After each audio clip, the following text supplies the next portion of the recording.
Bem-vindo ao Conexão Encaracolada. Nós vamos começar agora uma nova temporada e hoje estamos com a Ieda. Ieda, por favor, se apresente aqui para nós. Bom dia, olá, meu nome é Ieda, eu sou gaúcha, moro em Floripa, vixe, é mais fácil falar o ano, desde 94, Tá. então tem uma hora que a gente não faz mais conta, né? Eu vim para Floripa para fazer faculdade. Olha, o que você estudou? Vamos lá. Ciências contábeis. Ciências contábeis. Eu sou de formação, eu sou uma das ciências exatas. Exato. Então eu fiz técnico em contabilidade, eu venho de uma cidade de 4.000 habitantes, então as opções eram técnico em contabilidade ou seguir o científico que falava na época. Sim. Como eu era boa de números, falei, então eu vou fazer técnico em contabilidade. Gostei, passava bem, né? E aí eu tinha que escolher uma graduação. Certo. E aí eu falei, olha, eu gosto de números, eu segui a linha natural da vida, para mim na época. Técnico em contabilidade e ciências contábeis. E por que Floripa? Eu tinha um tio que morava aqui. Tá. E aí eu sou da Serra Gaúcha. E as minhas irmãs vieram para cá antes de mim. Tá. Então eu vim com elas. E Tá. meus pais são agricultores, né? Produtores rurais. E aí a gente tinha que fazer faculdade numa pública, né? Entendi. E aí escolhemos Floripa. Vim e entrei para minha curso de ciências contábeis. Entendi. Legal. Então foi aí onde tudo começou, né? Sim. Mas vamos lá, vamos pensar um pouco mais. Tá, joia, começou aí. E aí? E a Ieda fez ciências contábeis e o próximo passo? Então, daí quando eu era uma menina muito levada. Sapeca, levada, eu era daquelas assim, tinhosa. Só que daí quando foi para escolher uma faculdade, o sonho do meu pai era estudar. E ele não pôde, porque ele precisou suspender os estudos para cuidar dos irmãos mais velhos, mais novos, quando meu avô faleceu. E as minhas irmãs mais velhas, pelos seus motivos, não fizeram uma faculdade. Então, a responsabilidade, digamos, do diploma da família era minha. Uau!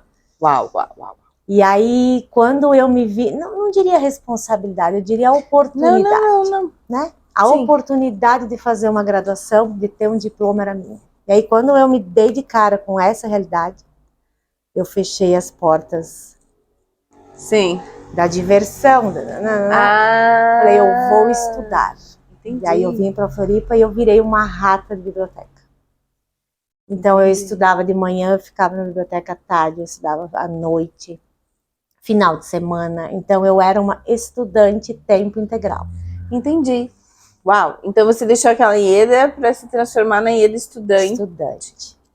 E aí eu dava aquelas pausas quando eu tinha férias, que daí eu ia lá para minha cidade, aí eu curtia as férias loucamente, acabava as férias, volta para os estudos. E aí quando eu me formei, tudo valeu muito a pena, porque eu ganhei os diplomas lá. Melhor aluna, melhor. Destaques. Aí foi assim, daí meus pais emocionados, a minha família, foi uma noite linda, incrível. Aí eu terminei a graduação com o meu mestrado engatilhado já. Uau! Porque eu era, né, uma aluna super dedicada. Sim. Aí comecei o mestrado, mesmo ritmo. Estudo. Aí terminei o mestrado, assim.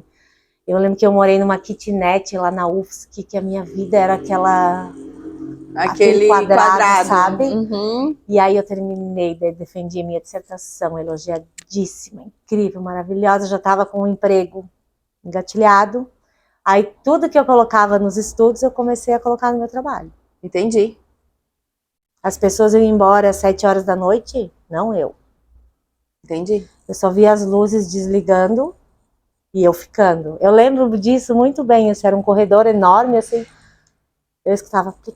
E dentro das exatas ainda, né? Dentro das exatas. Eu trabalhava na Fundação de Apoio à Pesquisa do Estado. Tá. E aí fiquei lá um tempo, alguns longos anos, e passei num concurso na UDESC. Tá. Para contadora, que era a minha área. Aí entrei para a UDESC. Aí a UDESC são 6 horas de trabalho, das 13 às 19. Mas não para mim, né? Porque eu abria muitas vezes a porta de manhã e eu que desligava a luz à noite. Eu era uma máquina de trabalhar. Aí eu fui sendo chamada para assumir cargos, porque quem é que não gosta de ver que é alguém que trabalha tanto? Então vamos dar oportunidade para quem trabalha tanto, né? Aí comecei um cargo aqui, aí eu virei a contadora geral da universidade. Daí, uau! Falei, nossa, daí eu lá apresentava as contas, assim, no conselho universitário. Eu era uma máquina. Eu falava os números de cor. Era incrível. E aí a gestão do reitor, né, é 4 anos. Tá. Cada 4 anos muda. Muda, tá. No terceiro ano eu comecei a apresentar sintomas de que alguma coisa estava errada. Eu tinha umas blusas assim, bege, que eu botava porque eu não queria ser vista. Eu comecei sabe quando tu começa a segunda esperando pela sexta?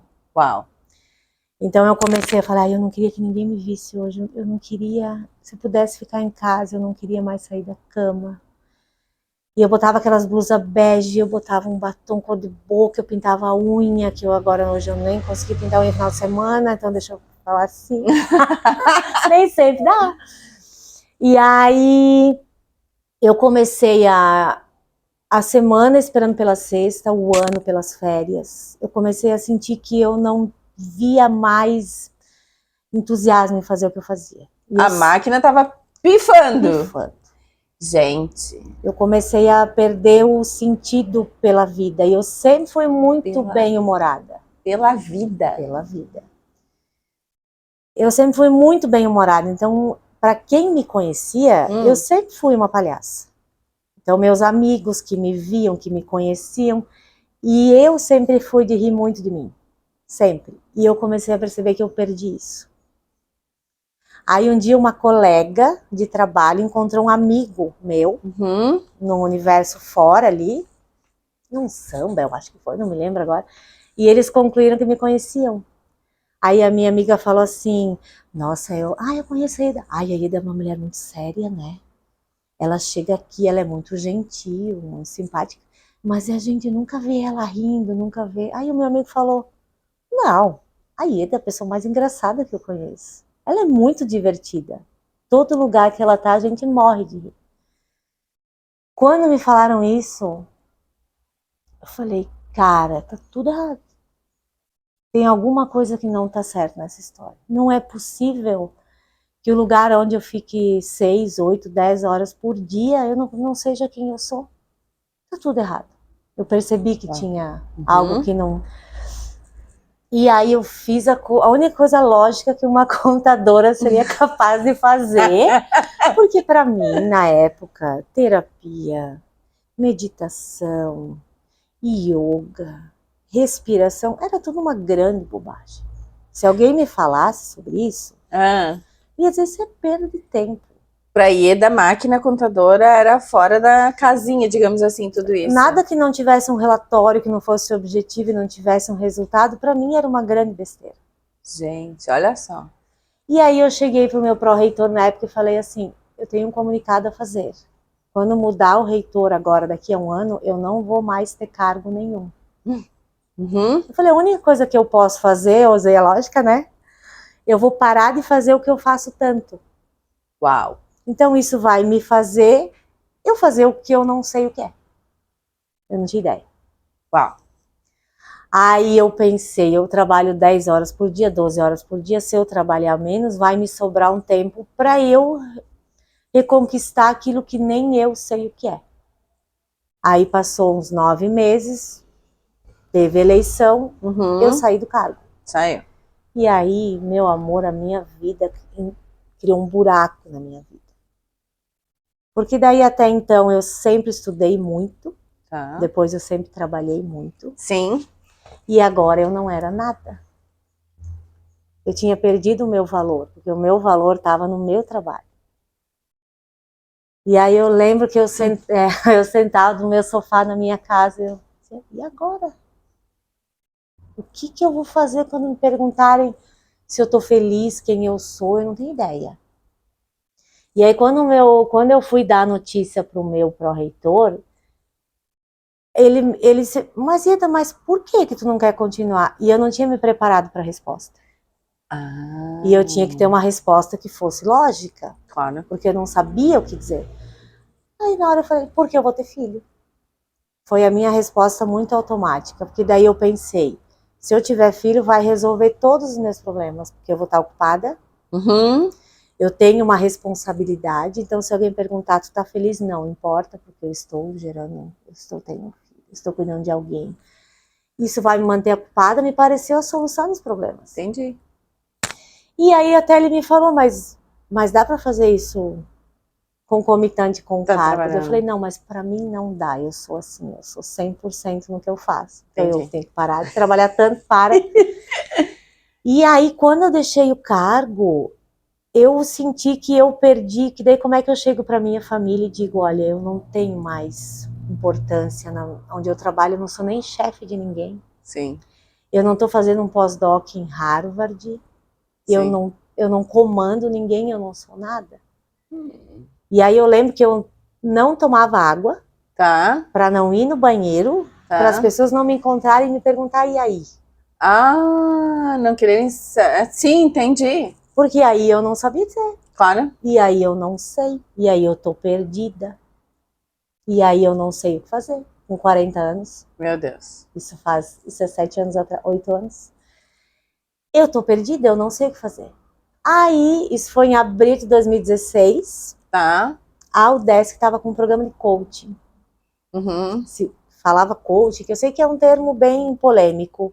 Sim, hoje em dia já teve a Mas eu diria que era um programa de autoconhecimento. Naquela época era ótimo, né? Foi bem o auge. Então era um nome, enfim, que esse nome continua, mas ele tem assim todo uma discussão, enfim, super válida, né? Sim. Diante dos profissionais que a gente vê, enfim. Uhum. E aí uma amiga minha chegou e falou, olha, tem esse programa de coaching aí. Eu falei, coaching? Que essa bobagem? Que esse negócio? Falei, só que me falta que eu vou chegar lá e eu vou ter que ficar com incenso. Eu falei, eu não sou mulher disso. Cheia de preconceito, eu tinha todos os preconceitos do mundo. Caraca, todos. Mano. Aí ela foi tenta, vai. Eu falei, olha, usei a lógica do tiririca, né? Pior que tá, não fica. Ai, gente, adorei. Fale não. Aí eu usei a lógica do tiririca, pior que tá, não fica. E fui para essa sala do encontro, uma sala cheia, assim, lotada, o auditório da UDESC. E tinha processo seletivo, era bem concorrido. Porque era uma oportunidade, aí eram 3 meses, durante as terças-feiras, o dia todo para trabalhar autoconhecimento. Que legal! Incrível. Aí eu entrei naquela sala, eu vi lá a professora falando, aí ela começou a usar referências bibliográficas, aí eu vi um APUD aqui, um APUD ali, eu falei, esse negócio é sério, tem livro, tem dananã, eu vou fazer. Uma mestre precisava de fundamentação teórica. Se tivesse ali só uma meditação, eu ia embora. Entendi. Então ela deixou muito claro que tinha toda uma ciência, estudo, né? Embasando aquilo, né? Aí decidi que eu ia fazer. E daí eu cheguei em casa com uma lista de atividades para fazer, um monte de coisa e tal. E ela passou alguns filmes pra gente ver. E aí eu lembro eu de pijama, perdida. Eu não sabia o que fazer da minha vida. Uau. Porque antes eu ocupava o meu tempo. Se eu não estava no trabalho, eu estava pensando sobre o trabalho. Entendi. Então não tinha erro. Então eu não precisava pensar sobre a minha vida, sobre nada, porque tudo já ocupava a minha mente. Peraí, você se esqueceu pensando no trabalho? Tipo, você não pensava em você, pensava só no trabalho? Sim. Você se esqueceu, então, se anulou? Totalmente. Tá, totalmente. Volta pros filmes, vai. Totalmente. Queremos um filme. Fala um filme. Aí eu cheguei, sentei e fui assistir Poder Além da Vida. Poder Além da Vida. Que é a história de um ginasta, ele é da ginástica olímpica, das argolas, se não me lembro, que sofreu um acidente durante os treinos e teve que fazer essa pausa, eu fiz. Entendi. E aí ele por outros motivos, né? Claro. E aí teve um trecho do filme que ele estava conversando com um guru, que era o treinador dele, o coach, né? É uma situação bem parecida assim com o que eu estava vivendo. E aí ele falou assim, os guerreiros também têm medo. Os guerreiros também têm medo. Uhum. Quando eu li essa frase, parece que eu desmontei assim, eu falei, eu também posso ter medo. Eu também posso ser vulnerável. Eu também posso não ser forte o tempo inteiro, porque eu sempre sabia o que eu fazia, o que eu ia fazer. Entendi. Eu estava aqui, mas a minha graduação final estava lá, eu estava no mestrado, mas o resultado estava lá, então eu sempre tive claro o que eu ia fazer. E aí, quando eu ouvi isso, eu falei, gente, eu posso Soltar. desmontar. Eu posso ser frágil, eu posso ser vulnerável. E aí ela deu para atividade para fazer aquele mapa da vida, das áreas da vida. Sim, a roda. Uhum. A roda da vida. Aí eu fui lá, coloquei saúde. Aí eu, como contadora, o que eu consegui fazer? Eu peguei 2 cartolinas brancas, grampeei uma na outra. Era o máximo. Relatório. Sim, era o máximo da atividade. Gráfico. Meu limite de criatividade era aquilo ali. Eu nunca me achei criativa. Nunca. E aí eu comecei, nunca tinha me achado criativa. Porque não existe muita criatividade na contabilidade, né? Porque você não tinha resgatado ainda, tá? Vamos. Sim, você tem ali o ativo e o passivo. Sim, não tem muita conversa. E aí eu comecei a colar as fotos das áreas da vida. Fotos. Saúde, família, espiritualidade, contribuição social. Daí quando eu tinha que colar uma fotinho, eu fui procurando fotos. Eu lembro de um sofá e eu assim, contribuição social. E, cara, eu nunca fiz nada. Eu nunca ajudei ninguém. Eu não sei o que fazer. Eu só pensava em mim, no meu umbigo. Eu ajudava a minha família, meus amigos. Mas eu nunca pensei na sociedade. Isso para mim era um universo totalmente desconhecido. E daí eu pensei, mas se é para levar o negócio a sério, vamos levar a sério. O que eu posso fazer para contribuir de fato com o mundo? Que não seja dinheiro, que não seja. Sim, claro. E daí eu sentei no sofá, eu lembro de mim assim de pijama, sentada no sofá, a olheira aqui, que eu ia fazendo e, né? Sim, entrou no... Toda a certeza que eu sempre tive na vida sumiu nessa hora e eu só tinha dúvida. E daí eu comecei a pensar, o que eu sei fazer? Eu. Não o meu cargo, não a minha instituição, eu. O que eu sei fazer? Sem despida do restante. De tudo. Despida de dinheiro, de tudo, né? Tudo. Eu. O que as pessoas me falam que eu sou boa? O que quando eu faço eu amo fazer? O que eu pagaria para fazer? Como as pessoas se referem a mim? Aí eu comecei a fazer esses questionamentos, né? Daí eu lembrei, eu falei, as pessoas falam que eu sou engraçada.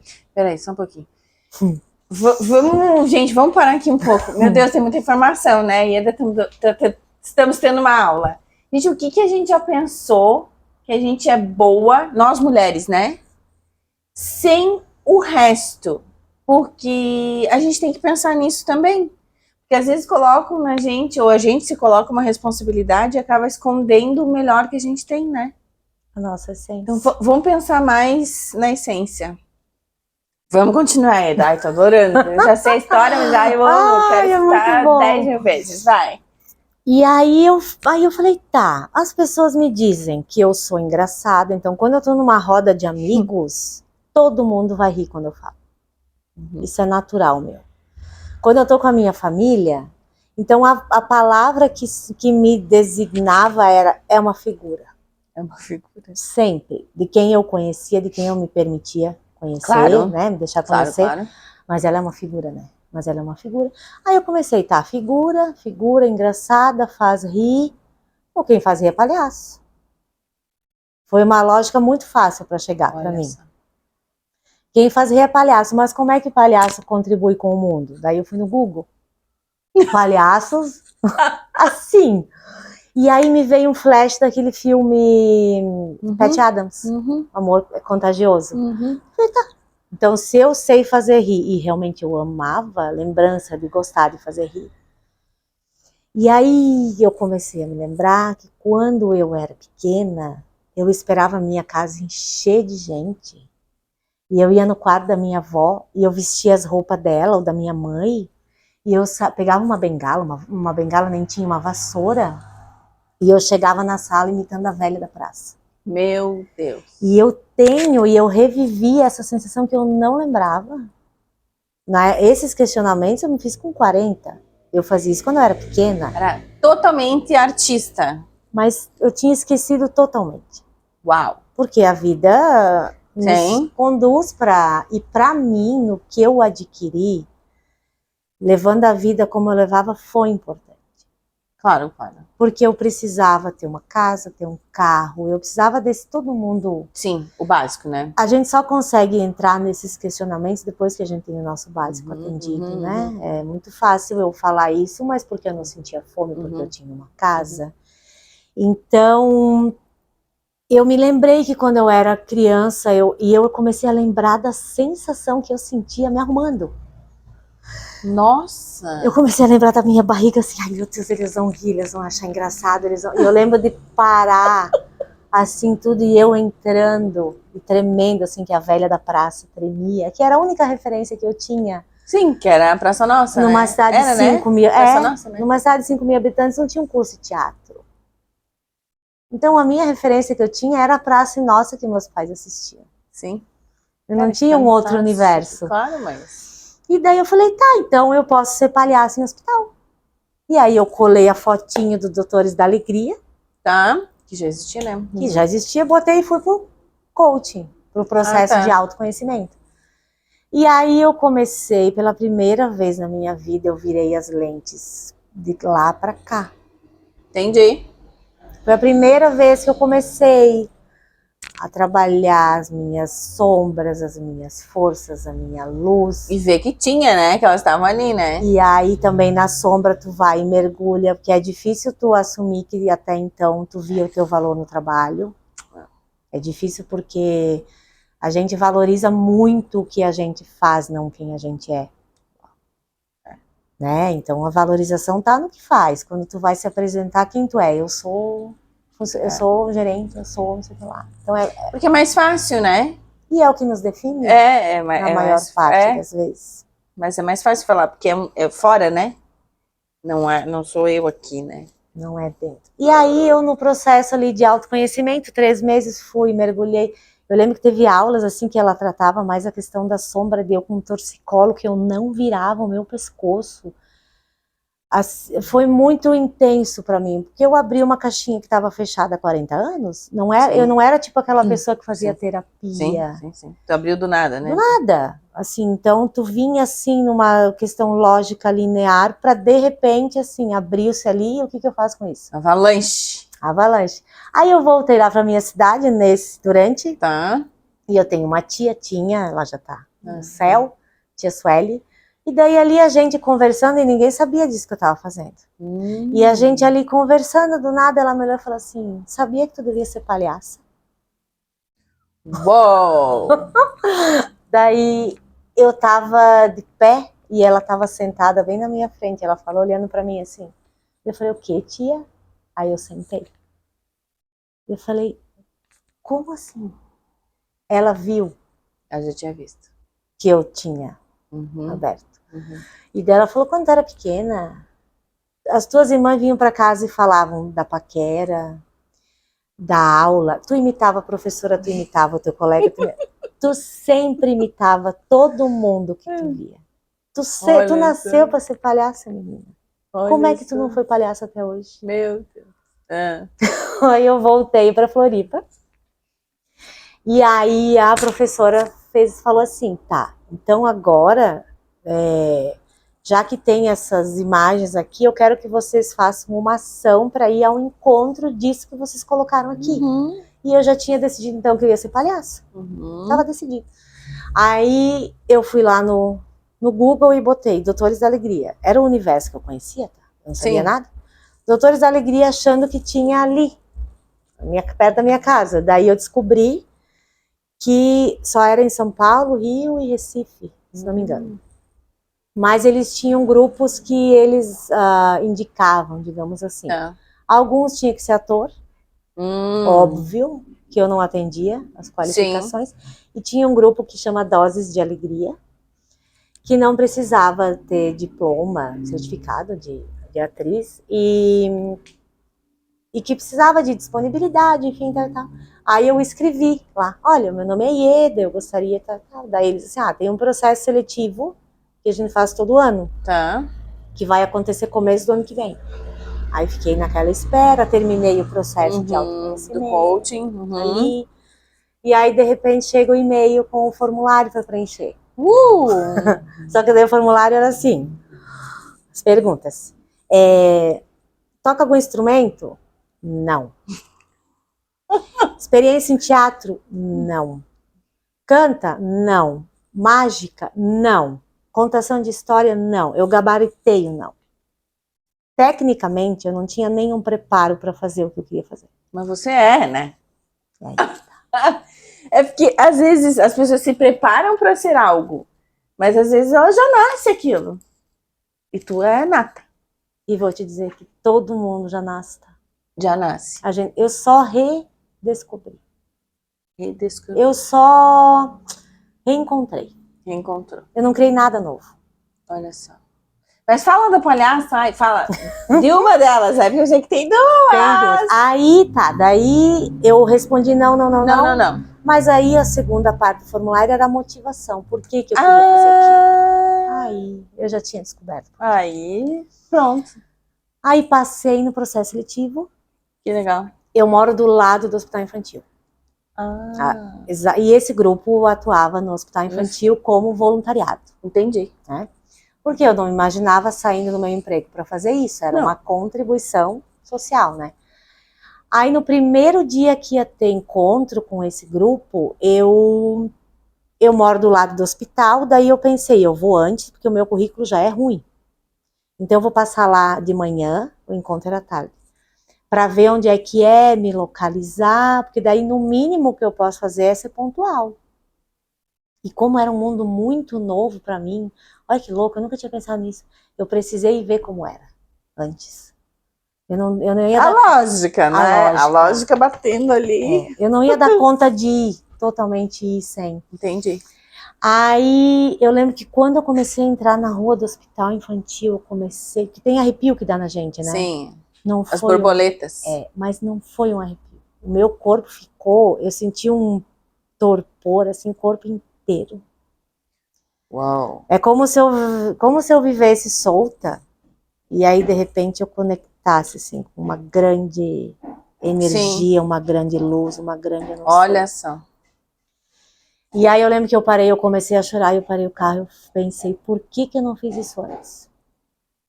O que eu estava fazendo da minha vida que eu me desviei do que é meu? Eu tive uma sensação muito clara de que a minha vida ia mudar naquele ponto em diante. Uau. E aí eu comecei a chorar, tal, fui me acalmando, voltei para casa e à tarde eu comecei a fazer a capacitação. E aí a criança voltou. Aí eu comecei a fazer as dinâmicas, as atividades, e aquela menina, e o meu pai, eu cresci com meu pai falando, essa menina sempre tem a resposta na ponta da língua. E eu fui voltando para a criatividade, para a originalidade, tudo eu fui resgatando, tudo. Nossa. E aí chegou o primeiro dia de entrar no hospital, eu tava com muito medo. Mas era muito medo. Eu pensava, o que eu tenho na cabeça de fazer o que eu tô fazendo? Isso não tem a menor lógica. Lógica? Por que tem que ter lógica? Né? É porque eu sou bem racional também, eu te entendo. E daí eu falei, gente, isso não tem... Isso é loucura o que eu tô fazendo. Como é que eu acho, com 40 anos, eu fiz alguns meses de treinamento ali. Como é que eu acho que eu tenho condições de ir lá e fazer uma criança rir? Isso é loucura. Isso é loucura, eu não sei mágica, eu não sei tocar instrumento. Mas eu já estava comprometida, fui para o hospital. Quando eu cheguei lá no primeiro quarto, tinha um bebezinho sentadinho na cama, assim, chorando. Aí eu lembro, na época podia bolinha de sabão. Agora, por causa da máscara, a gente não consegue usar. E daí eu lembro que eu tirei a bolinha de sabão, eu cheguei pertinho dele, ele parou de chorar e ele abriu um sorriso, assim. E eu lembro que o quarto iluminou. Uau. Mas até hoje eu não sei dizer se estava nublado e veio sol, se alguém ligou uma luz. Eu só lembro de ver um Clarão. clarão. É como se alguém me dissesse assim: oh, que bom, minha filha. Veio, desceu. Que bom que tu tá aqui. Que legal. Tá, mas e a palhaça? Como é o nome dessa palhaça? Então, e daí para essa palhaça eu precisava. Porque o palhaço que vai no hospital, ele não pode lidar com a vulnerabilidade do outro. Se tu vai no circo, o palhaço te faz rir da criança que cai. Ah, tá. Ele usa o outro para fazer graça. Ah. Só que no hospital eu não posso fazer isso, porque eu tô lidando com crianças que estão em situação processo, de vulnerabilidade. né? Então eles iam rir de mim. De mim. Então tu era O realmente objeto o do riso. objeto do riso. E aí, a ideia é que você faça rir, que você use a sua vulnerabilidade para criar essa situação do riso.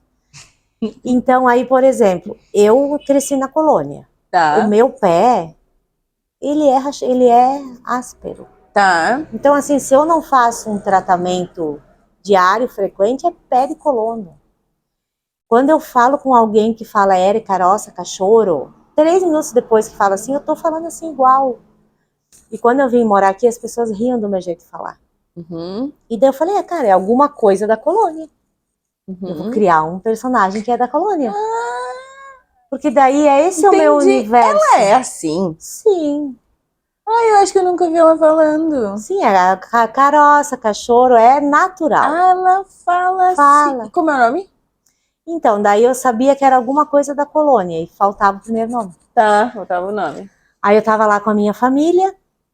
No final de semana, meu cunhado fez uma dança engraçada lá, e aí meu sobrinho falou, pai, tu parece o Michael Jackson da Churupita. E era um termo que se usava, tinha um programa de TV que falava esse nome na época. Sim. Eu dei uma risada com o nome e fui dormir. Aí eu lembro que eu tava dormindo assim, eu acordei na cama e falei, Churupita da Colônia. Veio. Eu parecia assim aquele filme A Churupita da Colônia. Churupita Depois da eu quero uma foto que eu vou colocar aqui. Tá. Eu vou colocar aqui na edição Aí a foto. ela é linda, né? maravilhosa. Ela tem uma calça de milho. Calça de milho. Com imagens, a figura. E aí eu aproveitei a festa junina, foi fácil daí pra achar. Foi fácil. Aí é uma calça cheia de espiga de milho. Daí ela leva um milho que meu pai planta. Meu pai é agricultor. Então você pegou a tua origem Uhum. e transformou na sua contribuição social. Então a gente não foge do que a gente é, né? Não. Mesmo que tente, não consegue. Porque aí a gente não foge da nossa essência, né? Na verdade, assim, a gente luta para fugir disso, né? Sim. Então, eu consegui me manter fugindo disso até completar 40 anos. Quando completou 40, eu vi chama Jorge Trevisol. Ele é incrível, ele é palestrante, pedagogo, eu conheci ele num congresso. E aí um dia ele falou assim, a maior saudade que a gente sente é de quem a gente foi. Uau. Uau. Porque a gente, no fundo, a gente sabe quem a gente é. Nossa. Então, essa memória, isso tudo tá aqui na gente. E aí a gente vai vivendo até que chega um tempo que isso é como se fosse uma encruzilhada. Assim. Sim.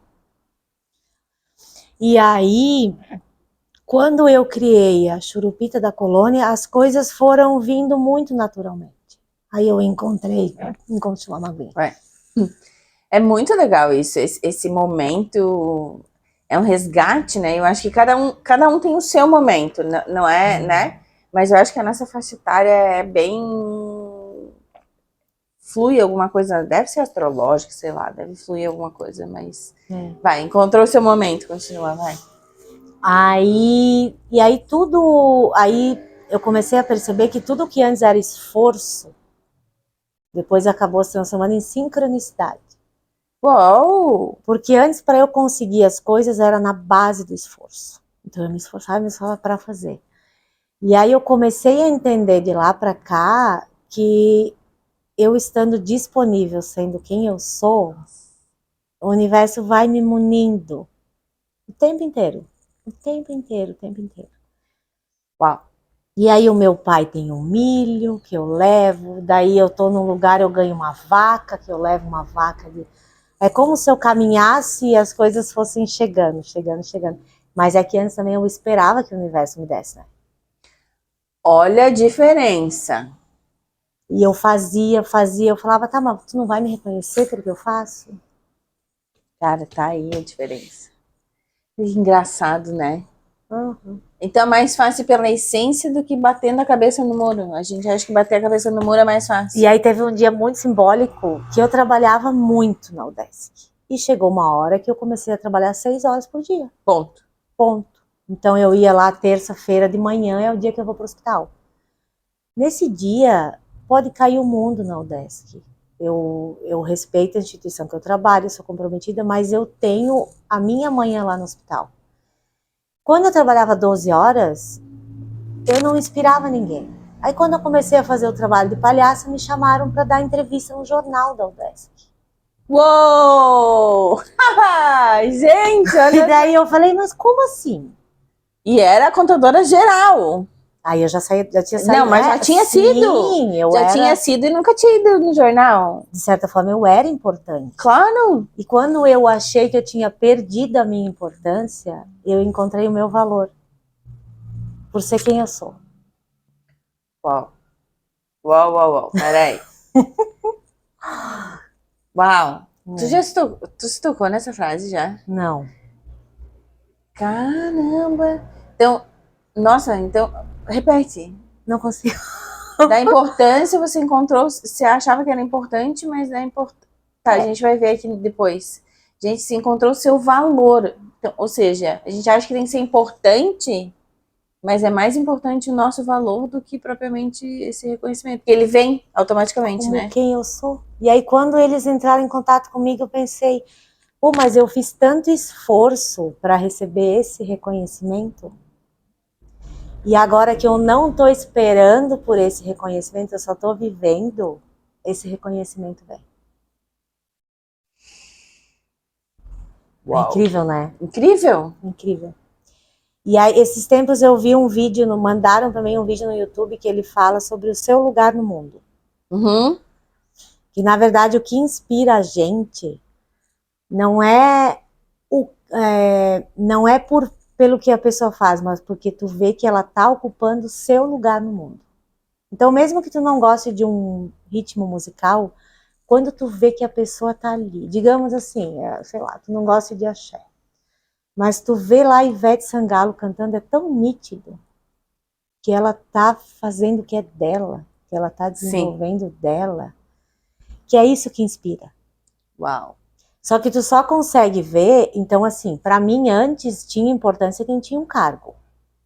Sim. Ah, tá. Quem tinha poder, quem Entendi. tinha influência.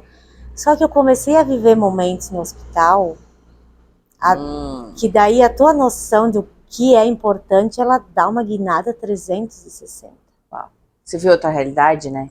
E daí eu comecei a ver que assim, e antes eu achava que eu tinha que impactar muita gente para ser importante. Aí hoje, quando eu atendo uma criança, quando eu tenho contato com uma criança, nada é maior do que aquilo. Que legal. E eu lembro que quando eu trabalhava igual uma louca, eu pensava, cara, eu não posso morrer. Eu não posso morrer porque eu preciso viver. Eu tinha, acho que eram os únicos questionamentos que eu tinha em relação à minha vida.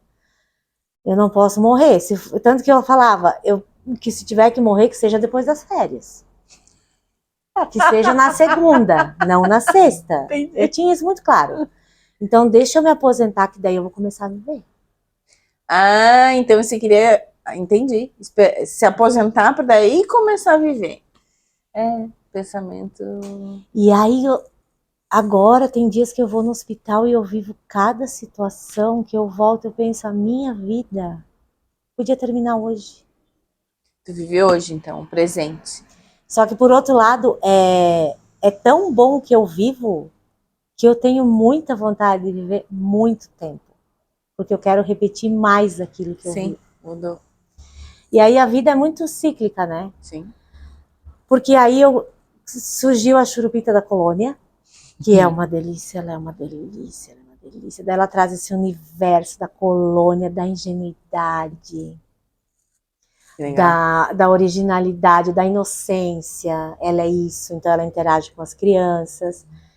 Só que daí esse ano eu comecei a fazer um laboratório de palhaçaria com um grupo de palhaços, assim, que, né, juntou dali, que ia na UFSC, que vai no infantil, tal e tal. E a gente começou a fazer experimentos, assim, porque até então o meu universo era muito de palhaços que vão em hospital. Para criança, Para né? criança, ou independente do público, Claro. mas era uma temática mais, assim, né? E aí eu comecei a fazer esse laboratório de palhaçaria e começou a surgir outras nuances da minha história, que eu comecei a perceber que a churupita não abarca. Aí eu comecei a trabalhar a questão do feminino, do universo feminino, porque essa questão de você ser uma trabalhadora incansável, você esquece inclusive de ser mulher. Sim. Isso é uma coisa que a gente tem que levar muito em consideração, né? Muito, muito, muito. Então, assim, eu não tinha tempo para me arrumar, para cuidar de mim, porque eu tinha que ir lá e fazer o que eu tinha que fazer. Então, eu esqueci um exemplo muito claro, assim.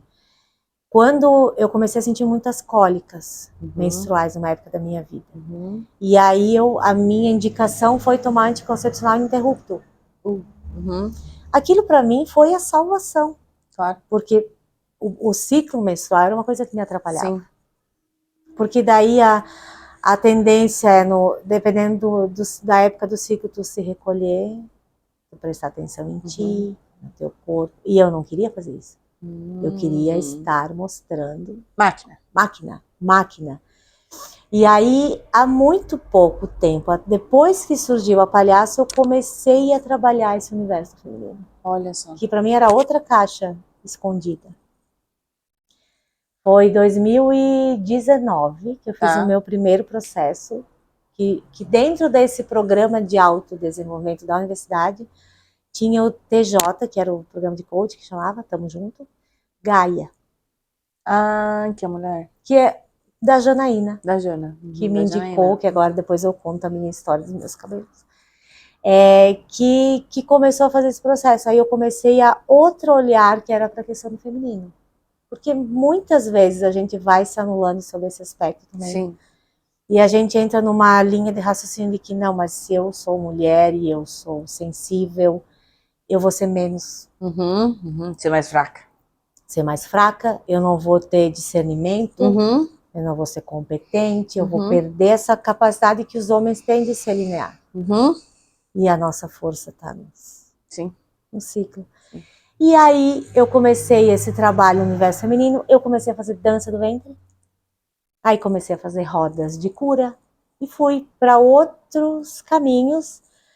E eu comecei a trabalhar nessa oficina de palhaçaria outras áreas da vida.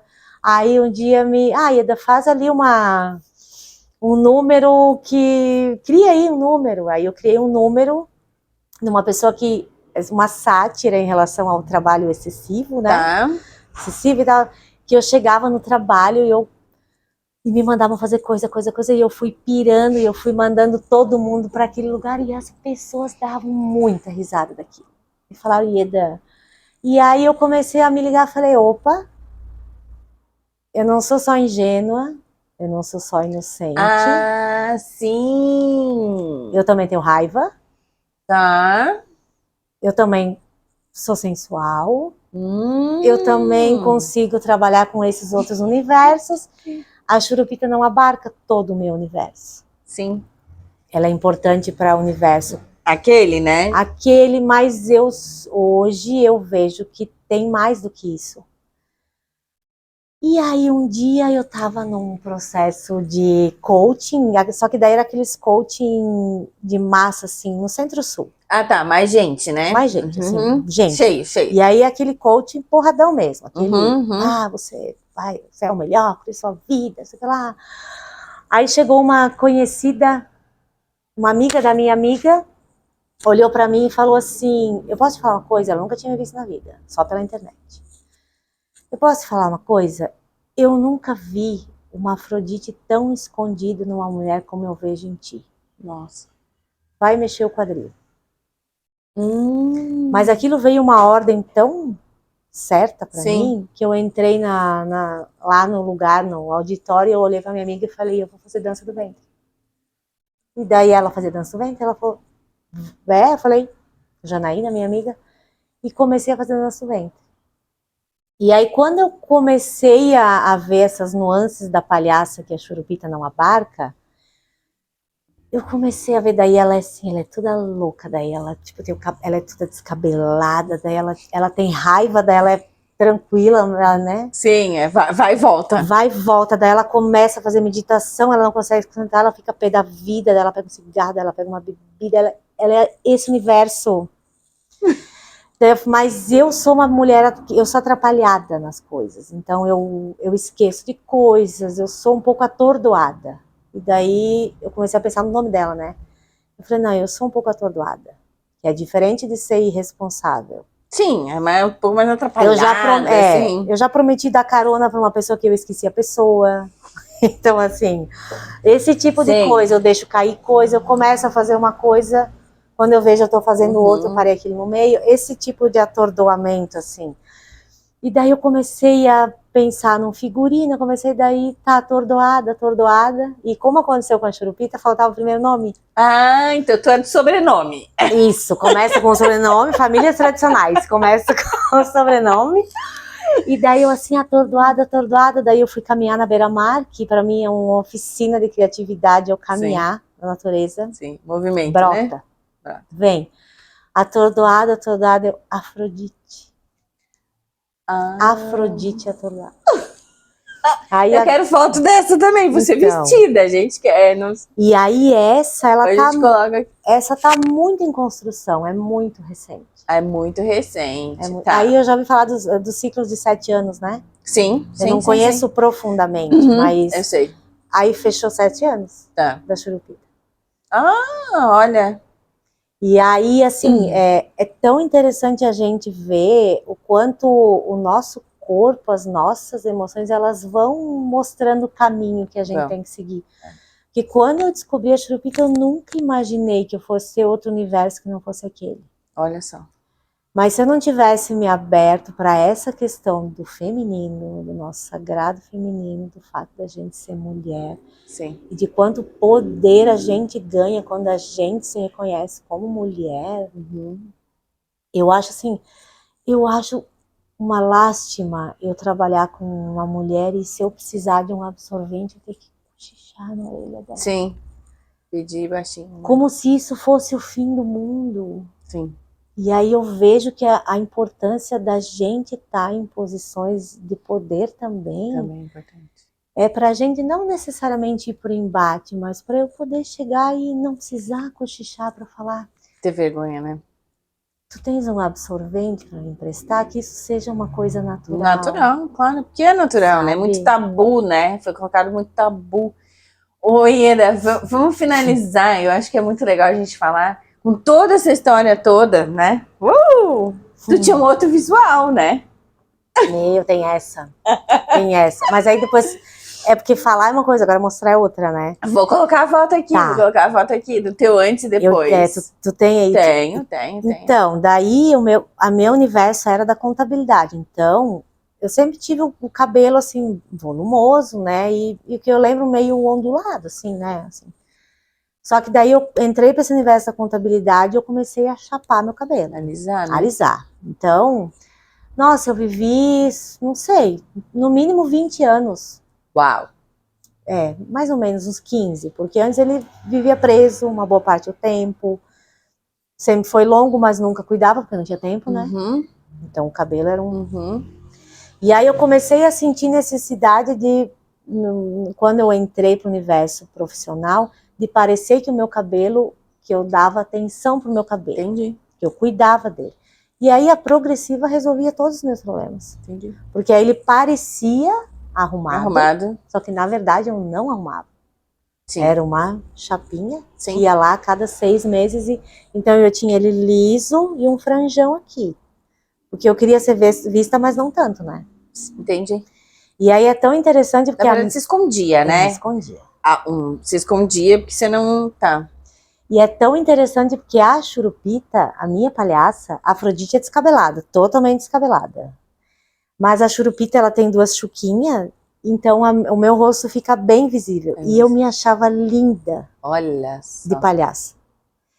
Mas sem ser palhaça, eu não tinha possibilidade de eu tirar a minha franja. Eu não conseguia não ter franja. Uau, uau. Era muito incrível, porque daí eu olhava pra Churupita e falava, meu Deus, como ela é linda.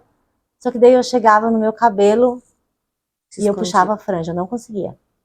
Aí eu entrei pra dança do ventre, comecei a fazer esse movimento do feminino, comecei a circular em ambientes em que eu vi as mulheres, cada uma de um jeito. Uhum, Então eu uhum. lembro que teve um dia que a gente foi fazer uma dança que tinha 40 mulheres e eu vi que nenhuma era igual da outra. Uau. Aí eu vi que uma tinha o cabelo raspado, a outra tinha o cabelo longo, a outra o cabelo liso. E daí eu olhei e falei, uau. Daí eu comecei a fazer a dança, comecei a ver cachos nas minhas amigas, nas colegas. E chegou a pandemia, eu parei de fazer a progressiva. Uhum, uhum.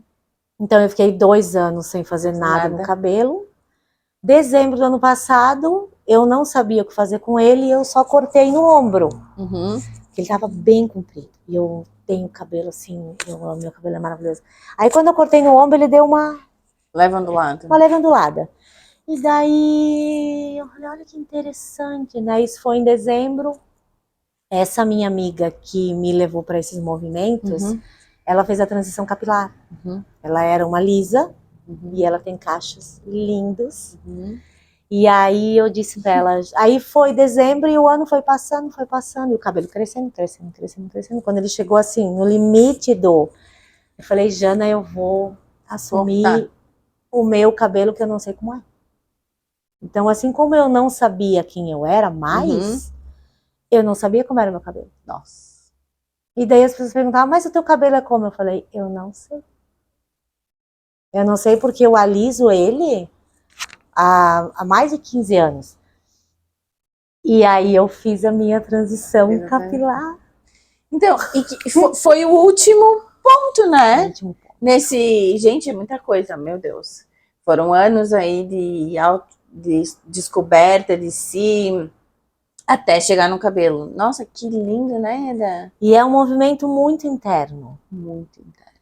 Porque eu comecei a ver que... para mim, esses movimentos, eles sempre foram muito um processo, né? Sim. É muito uma construção. Muito?